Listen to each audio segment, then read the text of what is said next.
we have to talk about Michigan and Iowa because Michigan just completely beat the brakes off of the Hawkeyes. Yeah. Both of us, I'm sure we're both going to have Iowa in a certain slot in 3 up, 3 down at some point. But I'm just kind of curious, for you, the talking point is always going to be, is Michigan in the same tier as Gonzaga and Baylor? And I don't know, we don't have to frame it like that, but just kind of where are you right now on this Michigan team? Yeah, they're tier 1. It's no question, right? I held off for a decent portion, but when they came back and the way they looked in the second half against Wisconsin, I was like, yeah, these guys they're tier 1. You can argue if they're the second team, the third team, whatever. They're right. It's Baylor, it's Gonzaga, it's Michigan versus the field. It's now 3 versus the field. If you don't put them there, you're trying too hard. That's just kind of where I am with them. Just watch them because, listen, I thought there was going to be some shooting regression. Mike Smith was not a 48% three-point shooter at Columbia. He was a 36% shooter, I think he was.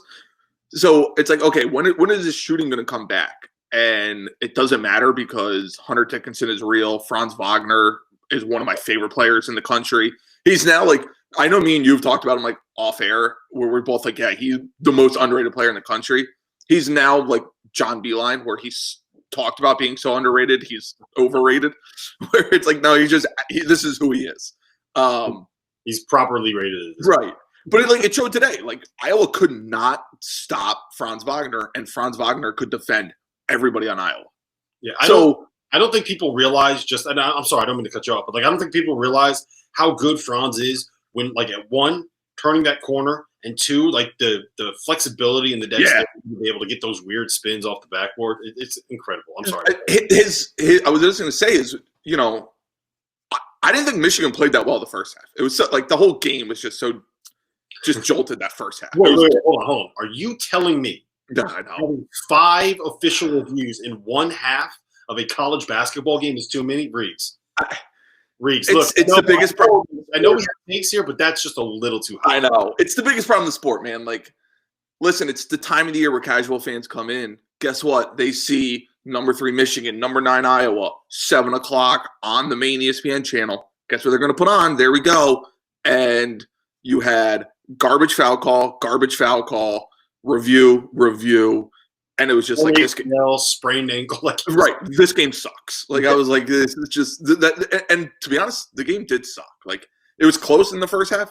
It was a terrible half of basketball. Yeah, it really was. And it was because no one could really get into a rhythm because of all the stoppages and all the whistles being blown, and the fact that Michigan just matches up so perfectly with Iowa. Iowa never had a chance to get anything going. No, when this game was to keep Michigan in the low 60s, and then have one of those nights where they go 11 for 22 from 3. And they kind of started doing that in the first half, right? They shot well. They started 5 for 11 from 3. That's more than fine. And they held Michigan to 32 points that first half. So you're sitting there going all right, this is the game that we kind of have. Yeah, we only have 29, but we're Iowa. We can score in the second half, except, that's exactly why Luka Garza is who he is as a prospect and why he's a really, really good college player. But if you have Hunter Dickinson and even Austin Davis and even Isaiah, the whole group, I think Dickinson's the one leading the charge, where you don't have to double down. You can throw a double down to trap on Luka, but it just takes away Iowa's entire offense. And to me, they don't have that guy like a Franz Wagner who you sit there and go, all right, our guys, Dickinson was getting taken away a little bit on the offensive side. Michigan just looked at Livers and Wagner and said, you guys go make plays. Yeah. Iowa doesn't have that. Wieskamp, Frederick, I like their games, but they're not guys you sit there and ISO on the wing and say, go ahead, go make a play. Yeah, I mean, Wieskamp a little bit, he's added that to his game, but mostly their whole value is the whole way that this offense is built is give the ball to Luka, let Luka go to work. When you inevitably have to send a double team on him because Luka overpowers anybody in the post, then it's kick out, swing, wide open 3. Kick out, swing, bang, attack, close out, got a layup that Wieskamp gets. It all centers around the ability to get a post touch and to put the defense into rotation because you have to do something with Luka or he's going to score one-on-one. The problem with this matchup against Michigan is Hunter Dickinson can take him away. Yeah. Like Hunter Dickinson is like the one guy in college hoops that is like really perfectly suited to being able to do that. Like even Kofi just is not. He's a little bit more foul prone, and he's not quite as like he's stronger, but he's not quite as immobile. Like Hunter Dickinson is a wall. You run into him, and you're not like you're bouncing off. Right, and Dickinson and Garza are the same exact speed running up and down the court, which is not fast. And neither of them both look so goofy when they run. I would love to see them be in like a 400-yard dash. Oh, it'd just be like winded coming down the stretch. I loved watching them in fast breaks. Like they're trying to get in secondary transitions, and there was one time Michigan literally had to slow down and go on a real half-court set because Mike Smith just ran into Hunter Dickinson in the high post. And it was like, you could just see, like, Smith was like, God damn it. Here we go. Yeah, did you see that? We just got a comment that said, Reags, we got the craft beer cast back together. Yeah. Yeah, buddy, it's back. Oh, man. I was going to ask you this. Has anybody in the history of college basketball thrown more chicken wings than Luka Garza? I've seen it before, and it's definitely been talked about, like, within the college basketball circle. There were multiple plays today, and one ended up being on the third foul call on Dickinson. If Luka catches the ball and he's driving on the baseline on that little half turn, all he does is elbow and chicken wing to get space. I mean, I give him credit because like he barely gets called for it, and it clearly works. Nobody in the history of college basketball has thrown more chicken wings. Yeah, he's not afraid to put his shoulder or his elbow into somebody. But here, like right. Dickinson isn't either. Like that's part of the reason why this was so fun to watch. Is because like neither of those dudes, like there's a lot of bigs that will try to flop and get a foul here or a foul there. Like neither Luka Garza nor Hunter Dickinson are like I don't think they understand the word flop, right? Well, I just don't think they want to get up from falling down on the floor. That's a lot of man meat to get up onto the floor. That is. Like I'm pretty sure Luka Garza doesn't feel pain. And I didn't notice this until today, but like Hunter Dickinson has like starting to get the dark hairs on like the back of his yeah, he's very much got like that old man like he's ready to be a dad.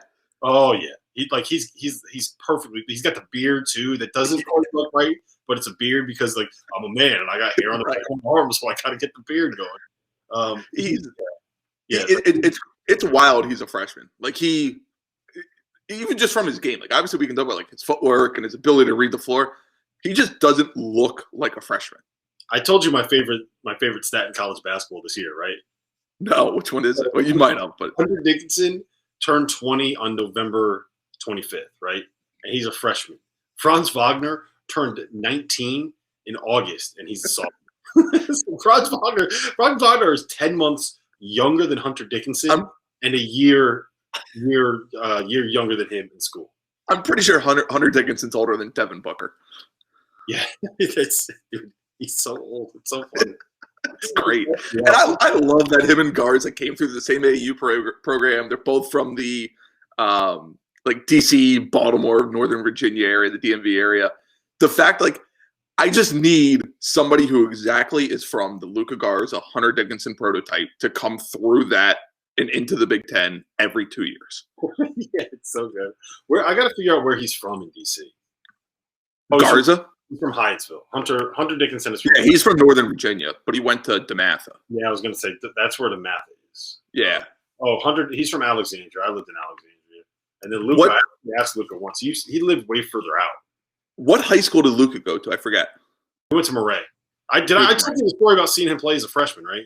In high school? When you were living in DC? Yeah. He could not.